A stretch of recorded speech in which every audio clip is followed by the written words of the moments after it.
First scene, Teddy by Alvin Easter. Fade in. Exterior, Milwaukee City Street, night. A car from the year 1947 idles at the curb in front of a rundown, three-story apartment building. A 25-year-old man named Hess occupies the passenger seat. He watches his partner, a 40-year-old man named Marshak, talking to a young male at the top of the apartment's front steps. The young male is barefoot, sloppily dressed. Marshak finishes the conversation, returns to the car. The young male slouches back inside the building. Interior, car, continuous. Marshak climbs behind the wheel, lights a cigarette. He's not bad-looking, in a Cro-Magnon sort of way, but has a dark, edgy quality that makes people wary. Well? Says he's out. Left about an hour ago. Oh, where? What do you think? Exterior, Milwaukee City Streets, continuous. Marshak's car pulls away from the curb, drives down the street. Interior, car, night. Marshak and Hess cruise along the edge of a city park, which is dark and deserted except for several teenage males who lurk along its edges, watching passing cars.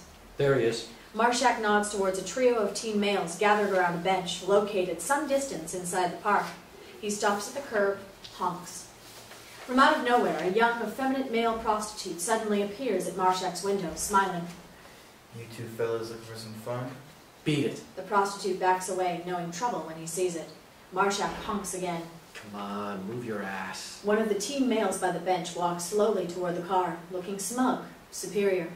He's 19-year-old Teddy, but is so slim and baby-faced he could pass in a dim light for 14 or 15. Well, well, Mr. Marshak, you decided to play an inning or two with the other team? Get in the car. Show me the money first. Get in the car! Teddy leans down for a closer look, takes note of Hess. Who's your buddy there? It's gonna be a threesome? Then I'll have to ask... Get in the goddamn car! Jesus, what a grouch. Teddy climbs, queen-like, into the back seat. Who's gonna be tonight? Exterior, another street, night. Marshak's car motors down a street along with other traffic. Interior, car, night. Marshak drives. Hess sits beside him. Teddy's ensconced in the back seat, waving away Marshak's cigarette smoke with a white handkerchief. His name's Everett Williston. Never heard of him. Ever heard of Williston Moving and Shipping? I've seen the trucks. He's in town for a meeting, staying at the Ambassador. Ooh, I love the Ambassador. Soft beds. I want more money this time. Talk to Mr. Z. Teddy gives an irritated toss at his bleached blonde head.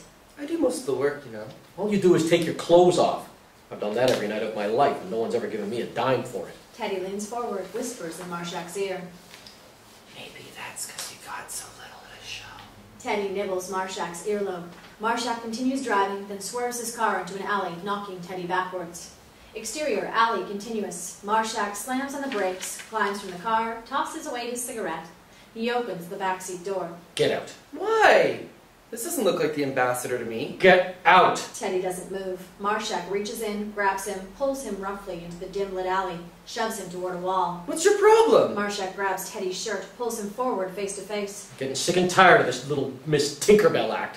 Mr. Z may put up with it, but I sure as hell don't have to. I feel you getting a boner. Marshak whirls Teddy around, pulling Teddy's arm up and back into a say-uncle hold. Teddy doubles over, face reddening, gasping in pain. You hear what I'm saying? Teddy bites his lip, closes his eyes, keeps silent. Marshak pulls harder on Teddy's arm. You hear me, pretty boy? Hess, concerned, opens his door, half climbs from the car. Come on, we're gonna be late. Marshak keeps pulling Teddy's arm up against Teddy's back. You hear me? Teddy manages to remain silent. Marshak, angry but defeated, shoves him forward. Teddy sprawls on the alley floor. Get in the goddamn car. Teddy picks himself up, languidly dusts himself off, climbs oh so casually into the back seat. Marshak slams the door behind him. Marshak gets behind the wheel, shoots the car out of the alley. Interior, car, night. Marshak and Hess remain in the front seat of the car, which sits in the parking lot of an upscale hotel. They watch the side door. Teddy lounges in the back seat, idly fluffing his blonde hair. This Williston character came in the bar about 9 o'clock. Johnny Two Fingers chatted him up, found out he was staying alone, so he slipped a little extra something in his last drink. Then he called us. I always liked Johnny. So Mr. Williston, thanks to that little extra something, should now be in his room, fast asleep, pretty much dead to the world. Not too dead, I hope. Like that'd matter to you. Marshak and Hess continue watching the side door. I'm thinking I deserve an extra $25. Would you shut the hell up about that? If Mr. Z wants to give you... Marshak stops when he sees the hotel's side door open. Mr. Z steps outside, looks around, spots the car, gives a discreet, "Come on," wave. It's time. The three men climb from the car. Interior, hotel hallway, night. Marshak, Hess, and Teddy cluster at the base of a back stair, listening to Mr. Z. Mr. Z is a polished business suit type, neatly groomed, about 50 years old. With Mr. Z is a gun-chewing male photographer, 30 years old, who carries a bulky 1940-style camera with flash attachment. Okay, you all know the drill.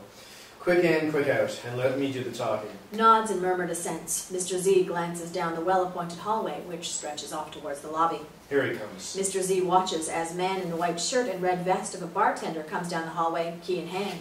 The man pauses by a room's doorway. Mr. Z and the others walk towards him. The man uses his key to unlock the door. He nods at Mr. Z, turns, walks back towards the lobby. Mr. Z pushes open the door, steps inside. The others silently follow. Hess, who's last, shuts the door behind them. Interior, hotel sitting room, continuous. Mr. Z and company stand in the darkened sitting room of a tastefully furnished suite. Mr. Z turns on a light, nods towards a half-open door leading to the bedroom. Marshak steps forward, cautiously pushes open the door. He sees the middle-aged Mr. Williston snoring away between the sheets of a full-sized bed. Marshak looks back at the group, nods. Teddy begins to undress. Marshak enters the bedroom, flicks on a light. Bedroom. Mr. Z and the photographer also enter the room, take positions near the bed. Hess remains in the doorway. Mr. Z beckons to Teddy. Teddy, now naked, steps into the room, pulls back the bedsheet, revealing an equally naked Mr. Williston. Hiya, lover. Teddy slides into bed, cuddles up to the sleeping Mr. Williston, gives his face a kiss. Sitting room. Hess, embarrassed, ill at ease, turns away from the scene. He overhears the sound of a struggle, the noise of flashbulbs being rapidly used, replaced, and used again. Hey, what is this? Hess continues to listen, creaking bed springs, more flashing from the camera. Who the hell are you? Just one more. Another flash from the camera. Moments later, a naked Teddy steps back into the sitting room. He begins to dress in a weary sort of manner, all traces of boyish playfulness now gone. From the bedroom come the sound of voices, angry, confused, outraged, pleading. Marshall steps into the sitting room, looks at Hess, nods towards the bedroom. Hess enters the bedroom. Marshak lights a cigarette. Those things will stunt your growth. Marshak opens his wallet, pulls out some bills, tosses them at Teddy. They flutter to the floor.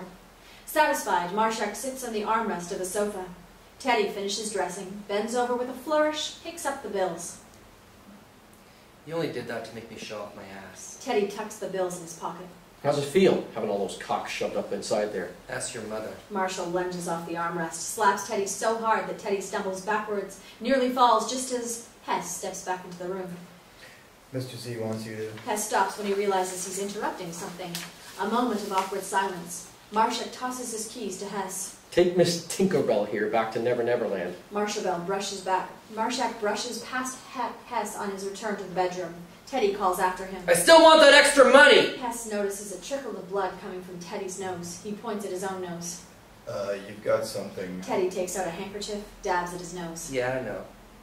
I was just hoping Mr. Marshak would lick it away with that tippy tip of his pretty pink tongue. Hess looks puzzled, shocked. Hey, we all have our fantasies. Come on, let's get out of here. Interior, car, night. Hess drives down the city street. Teddy sits beside him, primping into a pocket mirror. You sure you want to go back to the park? Nothing much else to do. Don't the police raid that place ever so often? I can outrun a cop. How much do you get paid for, you know? Teddy puts away his mirror, smiles, pats Hess on the shoulder. Interested in setting something up? Oh no. God no, I was just curious. Well, it all depends on what they want and who does the wanting. Some men I'd do for free. Oh, Not you, though. Not my type. that's okay. You're not my type either. Who would you do for free? Tyrone Power.